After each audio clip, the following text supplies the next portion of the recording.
I have a question. I have a question. Oh, Dante's back. Dante's back. Your part, right, is I may or may not have at some point in time been involved in street pharmaceuticals.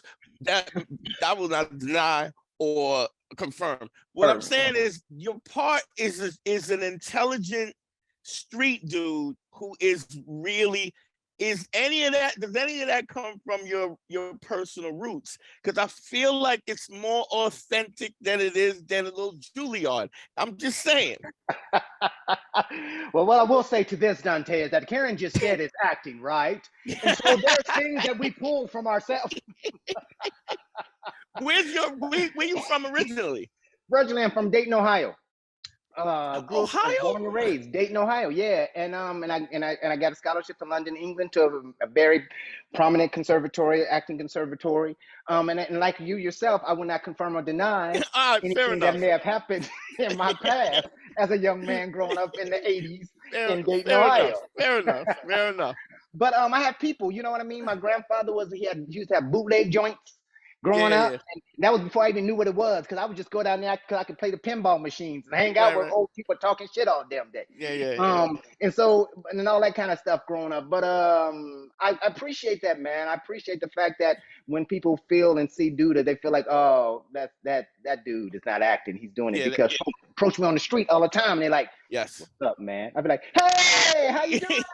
Like, hold on, wait a minute, that ain't. I'm like, yeah, no. Yeah, you can tell a little thug, and there's definitely a little authentic thug that I can feel in that part, because it's just, and I get the acting thing, but it's either sometimes, like, I know when if I'm I can always pull from a character that I know, some dude like Kool-Aid or Strange.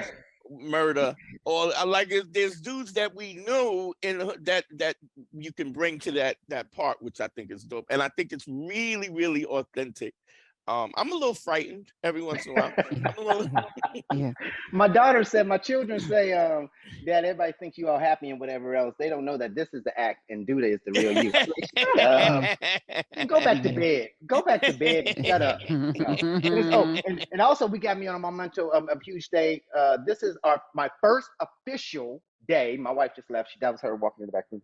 Our first official day as empty nesters. We dropped daughter off yesterday, the last one. Congrats. So this is our first official day.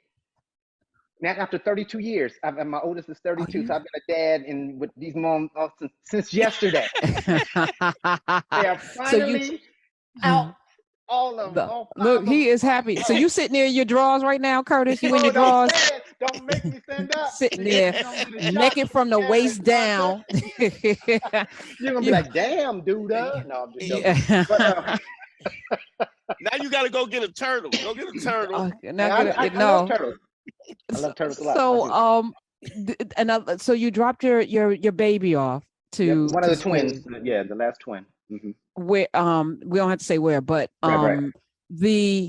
What did you go through any emotions besides the joy that you're showing right now? Because this now means something about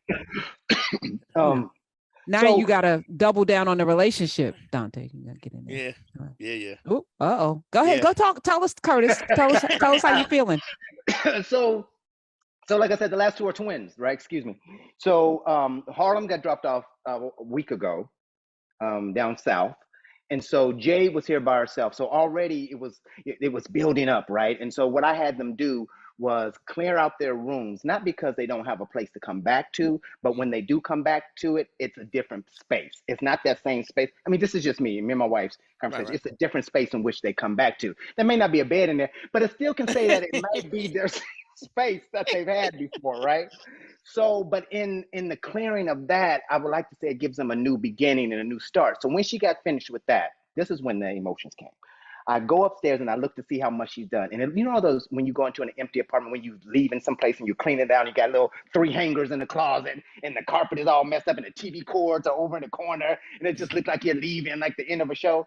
I went in that room and it's starting to get me now. I went in that room and it was bare. All her stuff was gone off the walls.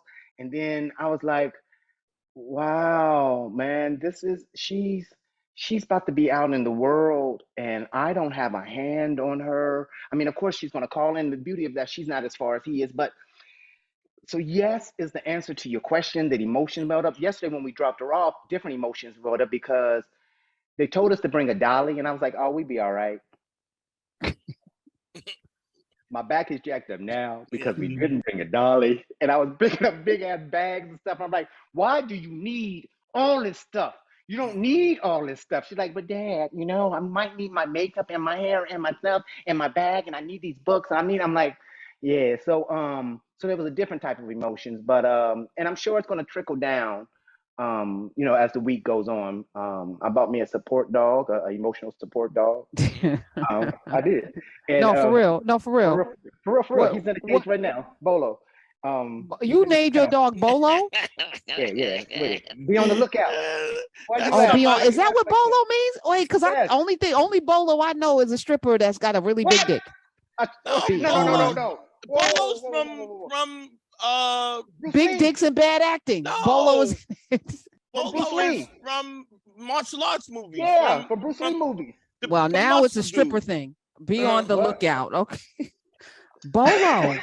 You're laughing. You're like, oh, wait a minute. But Bolo, I should bring him out, but he's only 5 months old, so he has a lot of energy. And we're doing what breed is he? Is he like a mutt? No. He's Doberman. Full. Okay. I'm having deja vu right now. Again, I feel like we had something else on your show, and I had a deja vu moment. I swear for goodness. We're supposed to do something together. Okay. So how is this marriage gonna look at now? Because you know we were just talking about that. Business. Wait. Because I was feeling like the deja vu was connected to something, Dante. I was about to dig in it. All right. But I'm trying to understand, how is a Doberman an emotional support dog? That just seems like an oxymoron. No, he's very loving. People think they're fearful and scary, whatever, but they're just huge ass lap dogs, really. They're very, like, he's very loving, very attentive, like almost like that story I was saying before about who was it? Sylvester Stallone, right? Yeah, or something. Yeah. His Rottweiler. When you come home. So he's very attentive. He wants all your attention. Like literally, if I let him out the cage, he's gonna come out here and put his head right here. And then he's gonna, and when I walk, did you get the ears cropped or no? Did you crop the ears? Well, yeah. So the breeder cropped them for me, and I'm now in the process of posting them. You know, you have to post them every 4 or 5 days, and whatever. So, and then we did it again today. So that's a process. Because it's hard to find, because there's a whole lot of people that don't feel like it's necessary, and blah blah blah blah blah. So I was having a hard time finding somebody to help me post it. So I went on YouTube. You know, the education for the layman.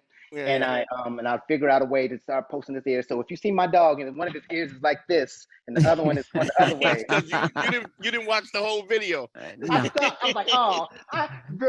got this. I got this. I know I do this. Yeah. So my dog's ears gonna be like, what's up, y'all? to Dante's point, though, because we were just talking about Sylvester and the Rottweiler, and after 25 years,